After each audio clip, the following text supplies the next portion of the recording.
Man, oh man, language matters. Michael McLean, welcome to the Michael McLean Show. I am an ex-professional hockey coach, ex-amateur championship hockey coach, turned 8-figure entrepreneur. You can download a free copy of my brand new book below, Unfuckwithable, 5 Ways to Unfuck Your Life in the Next 30 Days. Just a word of warning about this 22-page book. You can read it in 25 minutes tops. I wrote this book for champions, not for chumps, for winners, not for whiners. If that's not your cup of tea, please do not download the book. If you're interested, the link is below, brassballsvideos.com. So I have a story today to tell you about how important language is. I've said for years, how we speak to ourselves is everything. And it's amazing how many professional people, even the guys I deal with in my masterminds, the difference between the high performance guys, the top 1%, and even the top 5% guys is how they talk to themselves. But I want to tell you a different story today about a friend of mine. I have a friend, he actually played for me when I was coaching junior hockey 25 years ago. This guy is a warrior, absolute warrior. He's a husband. He's got 4 kids. I mean, he's a total man's man. And because he was such a warrior as a player, he played even minor pro hockey, wasn't good enough to play in the National Hockey League, but he got into the game of coaching hockey years ago, about 20 years ago. And I said to him at the time, I said, man, you are going to make an outstanding coach. And I was dead nuts right.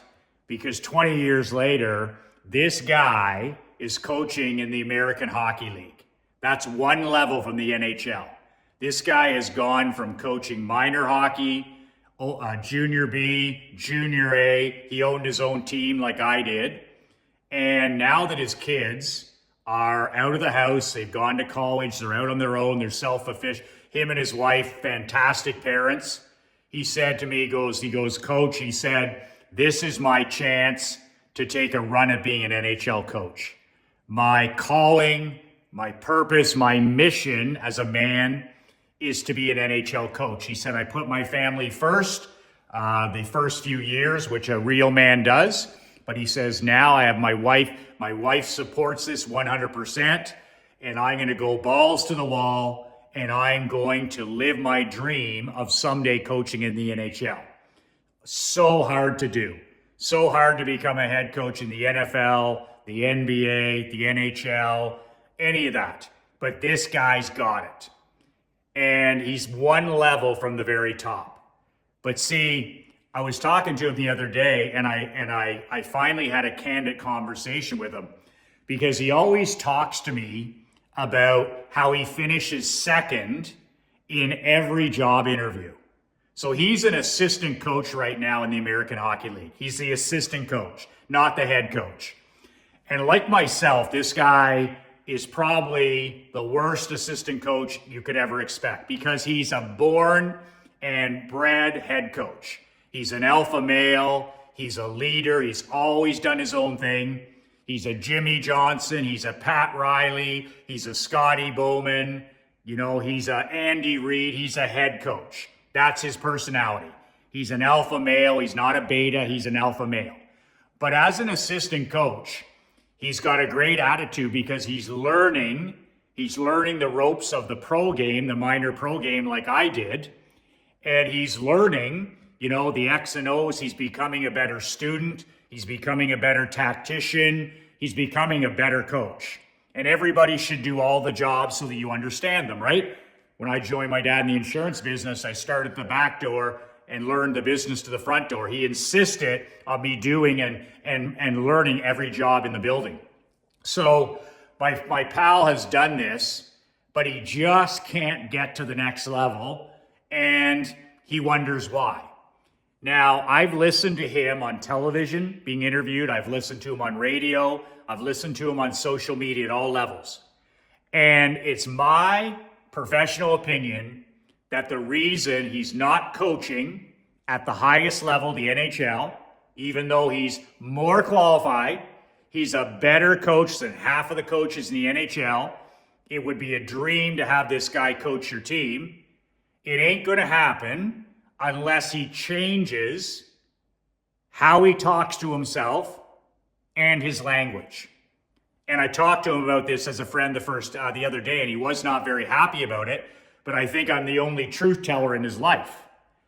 And after me listening to him for years on television, on radio, on social media, I just said to him, I said, do you listen to yourself? Do you listen to your interviews? Do you play them back and do you listen to them?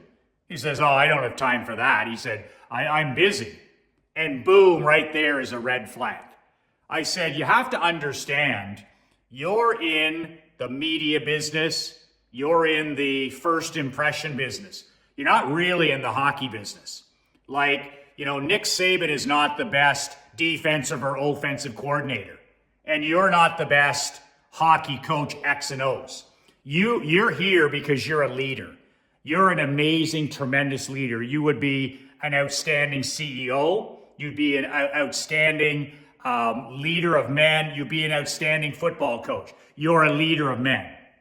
And I said, when I listen to Nick Saban talk at a press conference, or I listen to Jim Harbaugh now with the Chargers, those guys use the media, they use press conferences, they use social media to coach their players even more.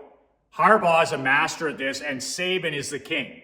When Saban has a press conference when he was at Alabama, he talked to the media like he was talking to his players. He wasn't like some of these other dummy coaches who just spit out, cliches. We got to get better, and we can't take. It's just stupidity. Saban and now Harbaugh is a great example. Andy Reid's a great example. Pat Riley was a great example. They pass on the message to their players through the media. And I don't care what question they're asked, they answer it. And they answer it the way they want their players to hear it. The thing about it, their players are all listening. Their players live on their phones. They live on social media. They watch all the press conferences. So like the great Jimmy Johnson said, what a great opportunity for him to send the message again to his Dallas Cowboys. Jimmy would have a press conference and he would talk about the three things that he had just talked about in the team meeting because he wanted them to hear it again, this time from the media. And he just kept framing and pounding the message. My friend wasn't interested in doing anything. He's a guy, he talks like almost like a hillbilly, where it's all cliche, his grammar isn't very good, and he's not very media savvy. And media, like I remember Claude Julien, the Stanley Cup winning Boston Bruins coach, telling me, and Mike Ditka told me the same thing. He said, we spend the majority of our time with the media. So they had to reluctantly get good with the media because the media can make or break you. Plus, they can send the message to your team that you want sent. So Harbaugh and all these top guys are all amazing media guys. The way they communicate, their language, and they use the media. The media doesn't use them. They use the media. So my friend, he said, I don't have the time. I said, listen, I said, on these radio interviews and these TV interviews and these video shorts, I said, you sound like a fucking moron. I said, you sound like a moron. You don't sound like an NHL coach. You don't sound like a CEO. You don't sound polished. You don't sound educated. You sound like these other tomato can coaches that don't last. In other words, you're talking in riddles, you're talking in word salads, and you sound like, candidly, you sound like a fucking bureaucrat or a politician. And he was just shocked. I said, I listened to every time. Like I was interviewed for years with my hockey teams. I was interviewed on the radio, on television, on podcasts, you name it. And I always would listen to them with the mindset of improving. I got to improve. Next time I got to say this better. Next time I got to communicate this better. Next time I can emphasize this. I'm a student of communication. I'm not smarter than anybody. I'm not specially skilled or talented. I just am obsessed with language. communicating to my players, to my employees, communicating to my family. It's an ongoing process of improvement. But he has no interest in that. He's more interested in becoming better at coaching the power play or the penalty killing. And that's fine and dandy, but he's good enough in those areas. Where he's not good enough to coach in the National Hockey League is in how he projects the high frequency that he puts out there. The other thing too, I notice personal language with him, because I see him in the summer all the time, and we'll go out on the boat once in the summer, and we'll go out for lunch when he's home for a couple months. And I'll always say, I'll say, how are things going? And he'll always say something like, living the dream, or what does it matter? Who would care? And he comes from a small town. And he comes from a real blue-collar family, which is great. I mean, I come from a small town, and I come from a middle-class family as well. But when you're leading a franchise or a business or a political party, whatever it is, you got to come across as polished, intelligent, and positive. And this self-depreciation humor, I can't stand it. Because like the great Bruce Lee said, words become your reality.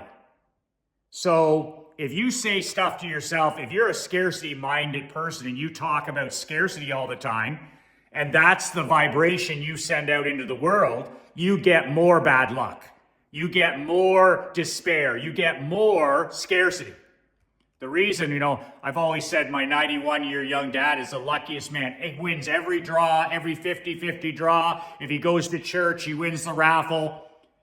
And my dad is constantly saying to himself, well, I'm the luckiest man alive. He's been saying that for 80 years. Who's luckier than me? I'm the luckiest man alive. And then we watch for the last 50 years as money pours into his life, good fortune pours into his life, good health pours into his life, and winning pours into his life. Who's got it better than me? I'm the luckiest guy alive. He said that the other day, sitting on the couch. So that's the language. That's the way he talks to himself. But can you imagine trying to be a professional sports coach? Could you imagine Nick Saban walking up to you or McVay or any of these, or Vince Lombardi and saying something like, living the dream? Like, that's normie talk. That's civilian talk. That's quiet desperation talk. That's loser talk, like my grandfather would say. And it's like the person who's broke and poor, and they say to themselves, they say what they heard their broke parents say. Well, I've never been good with money. Well, money doesn't grow on trees. Well, I've never been lucky. Even saying those things makes me want to vomit, because I've starved those words out of my mind and out of my vocabulary forever. But I don't know if I got through to this guy how important the language is, the way he speaks to himself. Because when he presents to his teams, he's an amazing, amazing presenter. Like after he does a film study or he talks in the locker room, I mean, you want to knock down a door. You want to go through a wall for this guy. He has that gift of motivation and inspiration. But personally, he doesn't. Personally, he's got limiting beliefs that are stopping him from getting to the highest level. He has the skills, he has the tools, he has the ability, but he has limiting beliefs that are exposed through his language, and unless he repairs those, it ain't going to happen. I don't know, Michael, why I finished second in all these job interviews. You finish second in all these job interviews because the people pick up on the low frequency language. They pick up on your low frequency vibration. They pick up on the fact that you've got a scarcity mentality and you don't really believe in yourself. They pick up on your limiting beliefs, and they also pick up on your vocabulary, which is as plain as the nose on your face.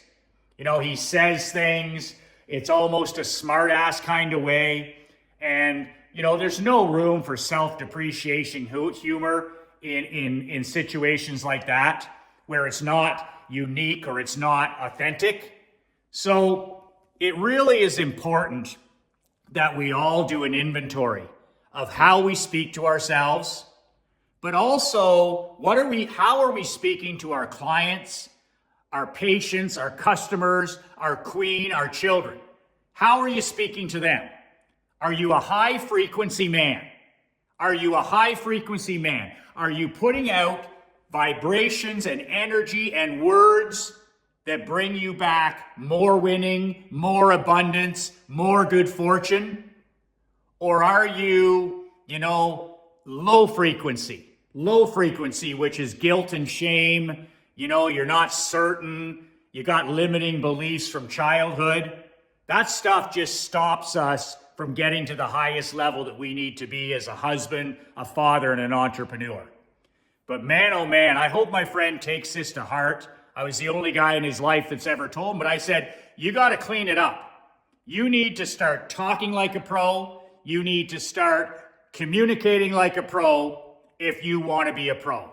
You no longer own your own team. You're now answering to an owner or a board of directors or an NHL GM, and you cannot be too skilled in persuasion, influence, and communication.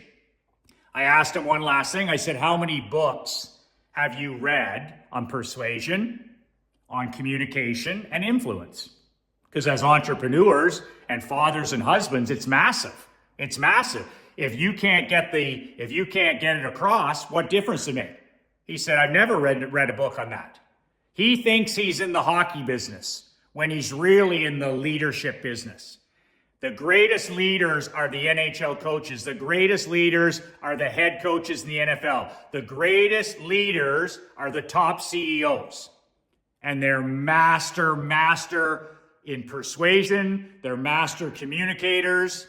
They make everybody around them see themselves better than they are. But they also come across as confident, certain, and poised. Nobody's going to follow somebody that doesn't 100% believe in themselves. So for you, time to do inventory. How are you speaking to yourself?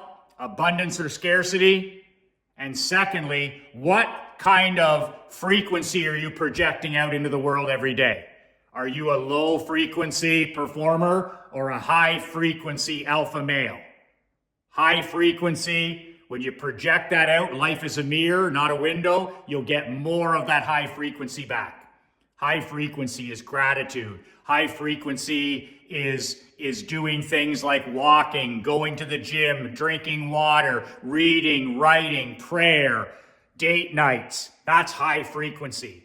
And when you put that out, life is a mirror, it reflects back. You get luckier, you become more magnetic to wealth, more magnetic to all the things you want in your life. And you can choose low frequency man or high frequency man.